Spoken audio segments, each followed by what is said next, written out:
And we have some breaking news now in the politics lead on the impact of the federal government shutdown in the United States. Multiple sources tell CNN's Renee Marsh about mass sick-outs at 4 major airports across the U.S. Hundreds of TSA employees who are working without pay right now have called out from work this week. At Dallas, Fort Worth alone, sick calls are up almost 300%, according to one source. Many are calling out to work other jobs. Aside from longer lines, some officials say travelers could also see fewer random pat-down checks in security lines.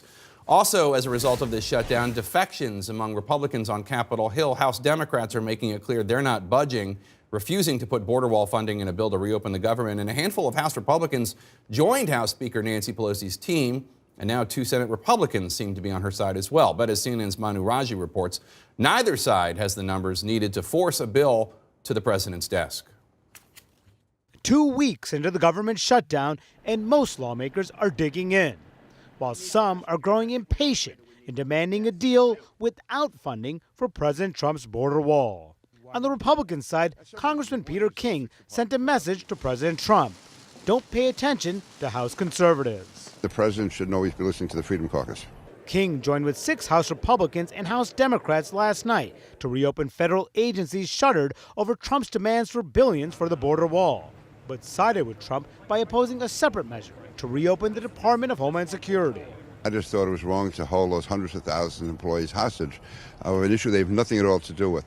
I think the president should negotiate. I think the Democrats should negotiate. In the Senate, Republicans Susan Collins and Cory Gardner, both facing potentially difficult re-election bids in 2020, also expressed their concerns, calling on GOP leaders to allow a vote on legislation reopening the government and let talks over the wall to take place later. But Majority Leader Mitch McConnell says that won't happen without Trump's support. The package presented by the House's new Democratic leaders yesterday can only be seen as a time-wasting act of political posturing. It does not carry the support of the president. Some Democrats also growing impatient with House Speaker Nancy Pelosi's refusal to compromise over the wall. So she should cut a deal, essentially, yes. Even if it... in my opinion, I would let, and I know that there's some people in my party that don't agree, but there are people that are now not working and not getting paid. You're worried that she's digging in too much. Everybody's digging in too much, and you know who doesn't like it, in my opinion?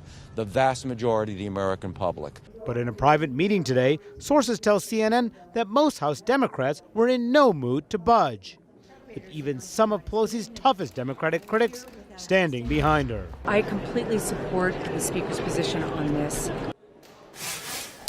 Now, Mitch McConnell returned from the White House to Capitol Hill and told reporters that there would be discussions between White House aides and senior aides to congressional leadership through the weekend. Maybe, if they can come closer to a deal, be presented to them by early next week. But at the White House, it was noticeable at that press conference that Mitch McConnell was not there next to House Republican leaders and President Trump. Trump was asked about that. He said, well, Mitch McConnell is busy running the Senate, which is why he wasn't there. But the truth is that the Senate was out of session, Jake, and is going to be out of session until Tuesday. McConnell's aides tell us that they weren't told about that press conference. Otherwise, he and Senator John Thune both would have been there.